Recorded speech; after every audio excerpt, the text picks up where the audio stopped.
Hydrochlorofluorocarbon, इसको HCFCs कहते हैं, चरणबद्ध प्रतिबंध प्रबंधन योजना यानी HPMP, ओजोन परत को क्षीण करने वाले पदार्थों पर मॉन्ट्रियल प्रोटोकॉल के तहत विशेष कार्यकारी समिति जो एक्सकॉम 53/37 और एक्सकॉम 54/39 इस प्रोटोकॉल के दल वर्ष 2013 तक HCFC की खपत और उत्पादन को फ्रीज करने पर सहमत हुए हैं।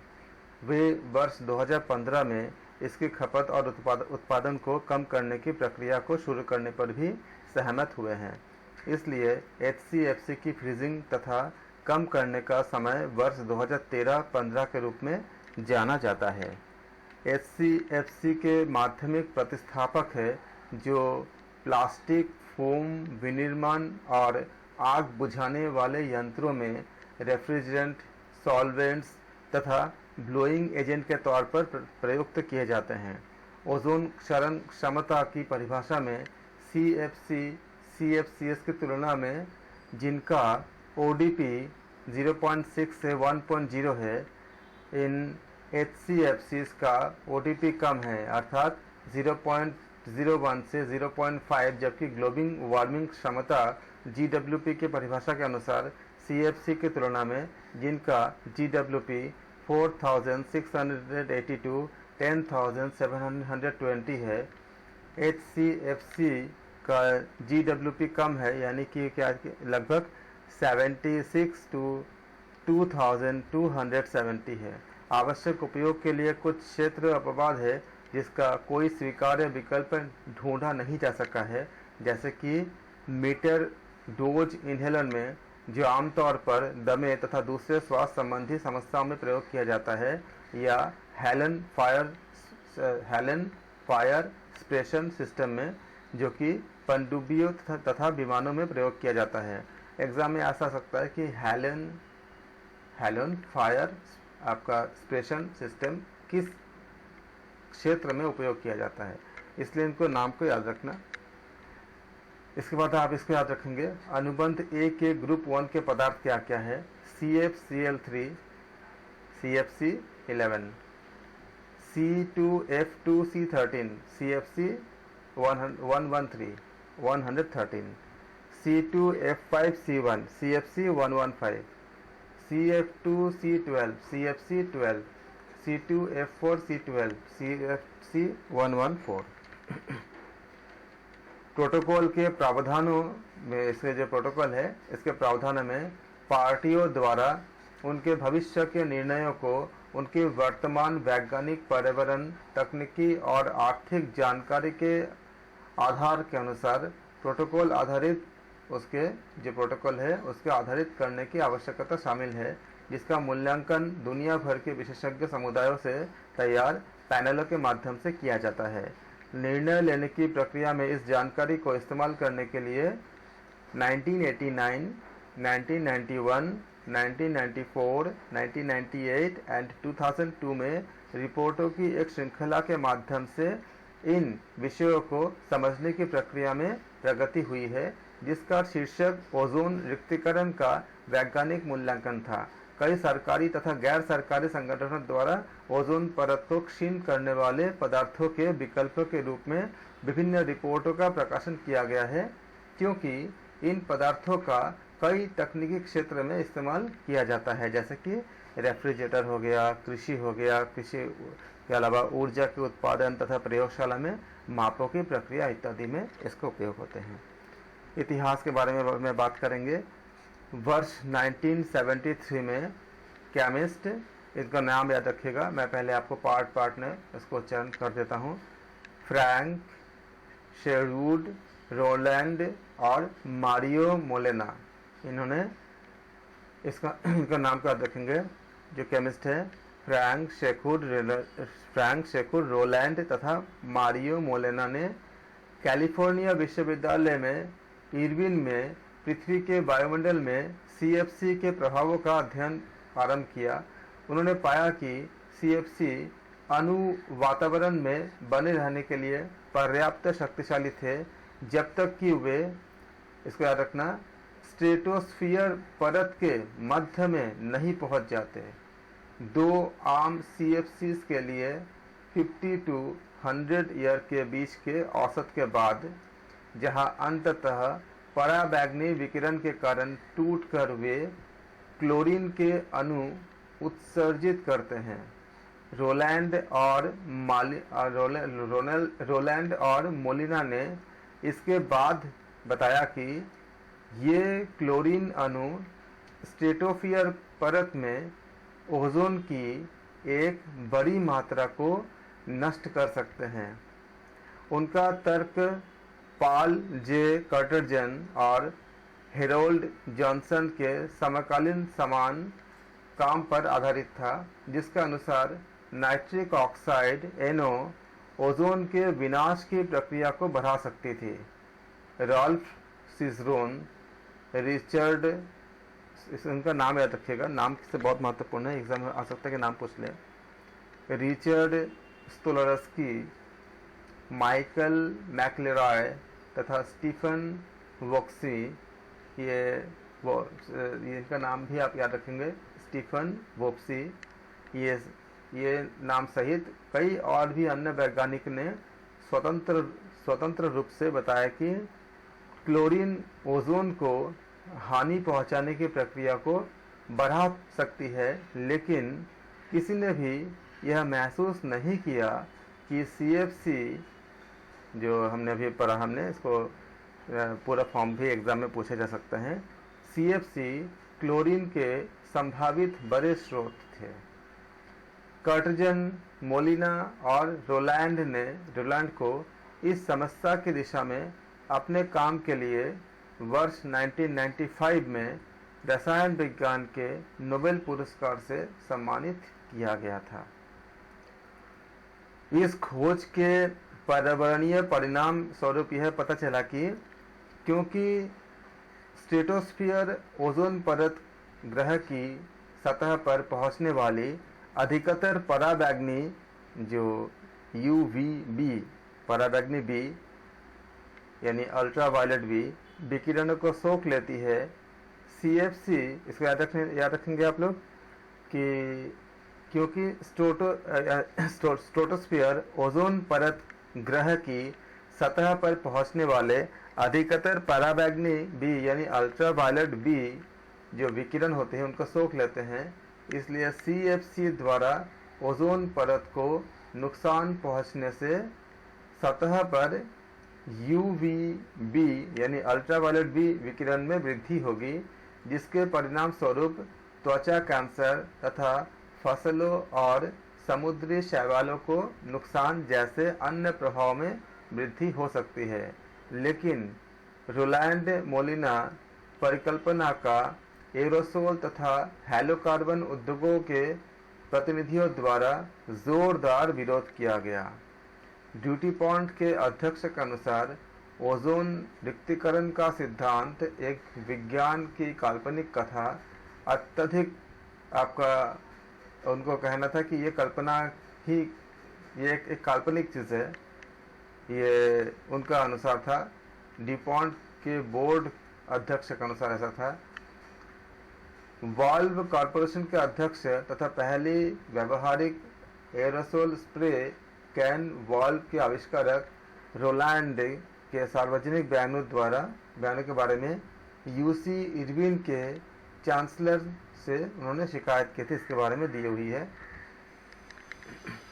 जून 1974 में अपने निर्णायक पत्र के प्रकाशन के बाद रोलैंड और मोलिना ने दिसंबर 1974 में अमेरिकी प्रतिनिधि सभा के सामने गवाही दी।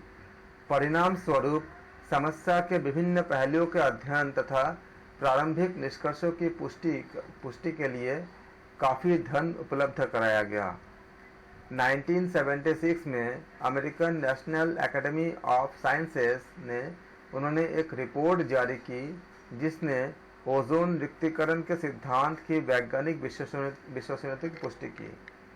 ये नेशनल एकेडमी ऑफ साइंसेस यानी NAS ने अगले दशक के लिए संबंधित विज्ञान का मूल्यांकन प्रकाशित करना जारी रखा। उसके बाद 1995 इसमें ब्रिटिश अटलांटिक का सर्वेक्षण के वैज्ञानिक फरमान गार्डिनर और शेंकलिन ने वैज्ञानिक समुदाय को ये अपने विचार रखे कि जब उन्होंने नेचर नामक एक पत्रिका में ओजोन छेद के अध्ययन की परिणाम प्रकाशित किया, जिसके अनुसार ध्रुवीय ओजोन में क्षीणता किसी के द्वारा सोची गई क्षीणता से ज़्यादा अधिक थी। उसी वर्ष 20 देशों, जिसमें अधिकांश इसके मैक्सिमम जो है वो प्रमुख CFC उत्पादक थे, उन्होंने वियना सम्मेलन में हस्ताक्षर किए। याद रखना कौन सा सम्मेलन? वियना सम्मेलन, एग्जाम के लिए बहुत महत्वपूर्ण है। वियना सम्मेलन क्या है? जहाँ पे 20 देशों ने, जिसमें ज़्यादातर क्या है प्रमुख CFC उत्पादक थे, उन्होंने वियना सम्मेलन में हस्ताक्षर किए, जिससे ओजोन को क्षीण करने वाले पदार्थों के अंतर्राष्ट्रीय नियमों की बातचीत, उसके डिस्कशन की रूपरेखा तैयार की गई। लेकिन CFC उद्योगों ने इतनी आसानी से हार नहीं मानी। 1986 के अंत तक the alliance for responsible CFC policy, इनके जिम्मेदार CFC नीति के लिए एक गठबंधन, ड्यूपॉन्ट द्वारा स्थापित CFC उद्योग संघ का प्रतिनिधित्व करने वाला संघ अभी भी बहस कर रहा था कि किसी भी कार्रवाई का औचित्य सिद्ध करने के लिए या औचित्य सिद्ध करने के बारे में विज्ञान अनिश्चित था। वर्ष 1987 में ड्यूपॉन्ट ने अमेरिकी कांग्रेस के सामने गवाही दी कि हमारा विश्वास है कि ऐसा कोई तत्काल संकट नहीं है जिसके लिए एक तरफा अधिनियम बनाया जाए। मॉन्ट्रियल प्रोटोकॉल के कार्यान्वयन के लिए बहुपक्षीय कोष ओजोन को क्षीण करने वाले पदार्थों पर चरणबद्ध ढंग से रोकथाम लगाने में सहायता करने के लिए विकसित देशों को धन प्रदान करना था। इसके पश्चात बहुपक्षीय कोष किसी अंतर्राष्ट्रीय, या आप कह सकते हैं कि बहुपक्षीय कोष किसी अंतर्राष्ट्रीय संधि के तहत बनाई जाने वाली ये पहली वित्तीय व्यवस्था थी। वित्तीय मतलब फाइनेंशियल। ये वर्ष 1992 में संयुक्त राष्ट्र के पर्यावरण और विकास सम्मेलन में पारित सिद्धांतों को मानना है कि जिसके अनुसार वैश्विक संपदा को बचाने तथा रखरखाव के लिए सभी देशों को साधारण किंतु अलग अलग उत्तरदायित्व है। फंड को एक कार्यकारी समिति द्वारा संचालित किया जाता है, जिसमें 7 औद्योगिकृत और 7 आर्टिकल 5 अनुच्छेद 5 देशों का बराबर प्रतिनिधित्व होता है, जिन्हें पार्टियों की बैठक द्वारा वार्षिक रूप से चुना जाता है। समिति अपने कार्य के बारे में दलों की बैठक के दौरान सालाना रिपोर्ट देती है। योगदान का 20% तक का हिस्सा योगदान देने वाली पार्टियों को उनकी द्विपक्षीय एजेंसियों को भी योग्य परियोजनाओं और गतिविधियों के रूप में दिया जा सकता है। कोष 3 साल के आधार पर दानकर्ताओं से मंगाया जाता है। वर्ष 1991 से वर्ष 2005 तक यह राशि $2.1 बिलियन, याद रखना $2.1 बिलियन से अधिक तक पहुंच गई। उदाहरण के लिए धन का उपयोग मौजूदा विनिर्माण प्रक्रियाओं में बदलाव, कर्मियों को प्रशिक्षण देने, नई तकनीक के लिए रॉयल्टी तथा पेटेंट अधिकारियों का भुगतान करने तथा राष्ट्रीय ओजोन कार्यालयों की स्थापना करने के लिए किया जाता है। इनकी मान्यता के बारे में बात करेंगे। मान्यता क्या है? 16 सितंबर 2009 तक संयुक्त राष्ट्र के सभी देशों ने मूल मॉन्ट्रियल प्रोटोकॉल की पुष्टि की, जिनमें से तिमोर लेस्टे समझौते की पुष्टि करने वाला सबसे अंतिम देश है। इसके बाद प्रत्येक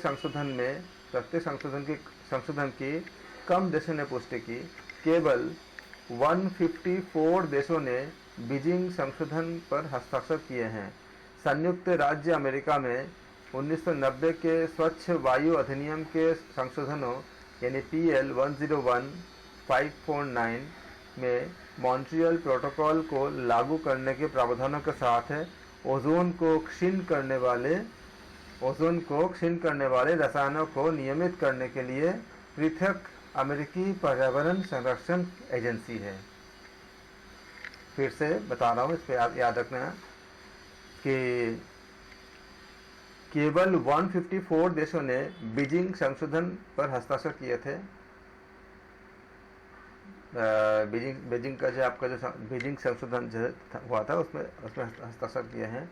संयुक्त राज्य अमेरिका में 1990 के स्वच्छ वायु अधिनियम के संशोधन PL 101-549 में मॉन्ट्रियल प्रोटोकॉल को लागू करने के प्रावधानों के साथ ओजोन को क्षीण करने वाले रसायनों को नियमित करने के लिए पृथक अमेरिकी पर्यावरण संरक्षण ये एजेंसी है, इनको याद रखेंगे।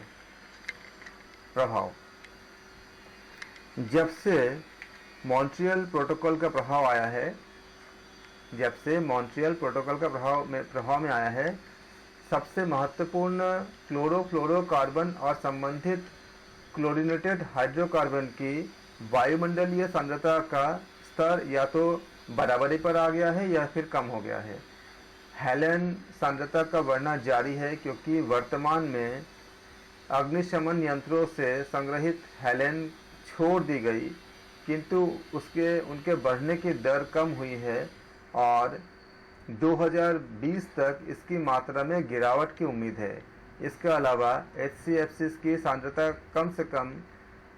कम से आंशिक रूप से अत्यधिक तेजी से बढ़ी है क्योंकि कई जगह CFC जैसे सॉल्वेंट्स या रेफ्रिजरेटिंग घटक के रूप में इस्तेमाल की जाती है के स्थान पर HCFC का प्रयोग किया जाता है, जबकि कई व्यक्तियों द्वारा प्रतिबंध को नाकाम करने की कोशिश हुई। उदाहरण के तौर पर अविकसित देशों से विकसित देशों को CFC की तस्करी द्वारा समग्र तौर पर अनुपालन का स्तर उच्च रहा है। परिणाम स्वरूप मॉन्ट्रियल प्रोटोकॉल को अक्सर आज तक का सबसे सफल अंतर्राष्ट्रीय समझौता कहा जाता है। वर्ष 2001 की रिपोर्ट में नासा ने पाया कि पिछले 3 वर्षों में अंटार्कटिका पर ओजोन परत की मोटाई एक समान रही थी, लेकिन 2003 में ओजोन छेद अपने दूसरे सबसे बड़े आकार तक पहुंच गया था। मॉन्ट्रियल प्रोटोकॉल के प्रभाव के सबसे ताज़ा 2006 वैज्ञानिक मूल्यांकन के अनुसार मॉन्ट्रियल प्रोटोकॉल काम कर रहा है। ओजोन को क्षीण करने वाले पदार्थों के वायुमंडलीय भार में कमी तथा ओजोन परत में सुधार के कुछ शुरुआती संकेत का स्पष्ट सबूत मौजूद है। दुर्भाग्य से हाइड्रोक्लोरोफ्लोरोकार्बन या CFCs और हाइड्रोफ्लोरोकार्बन यानी HFCs के बारे में माना जाता है कि ये एंथ्रोपोजेनिक ग्लोबल वार्मिंग में योगदान देते हैं। अणु से अणु आधार पर ये यौगिक कार्बन डाइऑक्साइड से 10,000 गुना अधिक शक्तिशाली ग्रीन हाउस गैसें छोड़ते हैं। याद रखेंगे, HCFC जो है वो CO2 से करीब आपका इसको जो पूछे जाएंगे, इसको एग्जाम में अगर आते हैं तो कार्बन डाइऑक्साइड से 10,000 गुना ज़्यादा ऐसा गैस छोड़ता है जो शक्तिशाली ग्रीन हाउस इफेक्ट गैस जो पर्यावरण के लिए बहुत नुकसानदेह होती है। मॉन्ट्रियल प्रोटोकॉल वर्तमान में वर्ष 2030 तक HCFC की चरणबद्ध रोकथाम के लिए कहता है, लेकिन HFC इस पर कोई प्रतिबंध नहीं लगाता क्योंकि CFCs स्वयं ग्रीन हाउस गैसों के समान शक्तिशाली, ये बहुत शक्तिशाली है। CFCs क्या है? खुद ही ग्रीन हाउस गैसों के समान शक्तिशाली है। CFC के स्थान पर HFC का प्रयोग ही केवल एंथ्रोपोजिक ग्लोबल वार्मिंग नहीं बढ़ा रहा, अपितु समय के साथ उनके प्रयोग में वृद्धि इस खतरे को बढ़ा सकती है कि मनुष्य के क्रियाकलाप जलवायु में ये परिवर्तन कर देंगे। तो इस तरह से हमने यूनिट 9 को कंप्लीट किया और इसके बाद हमारा यूनिट 10 पहले ख़त्म हो चुकी है। अब हम यूनिट 9 आज हमने ख़त्म कर दिया फर्स्ट पेपर के। अब हम यूनिट 9 के MCQs और जो प्रीवियस ईयर के क्वेश्चन है उसको हम सॉल्व करेंगे और अगले क्लास से हम यूनिट 8 स्टार्ट करेंगे। आप सबका धन्यवाद। Thank you so much.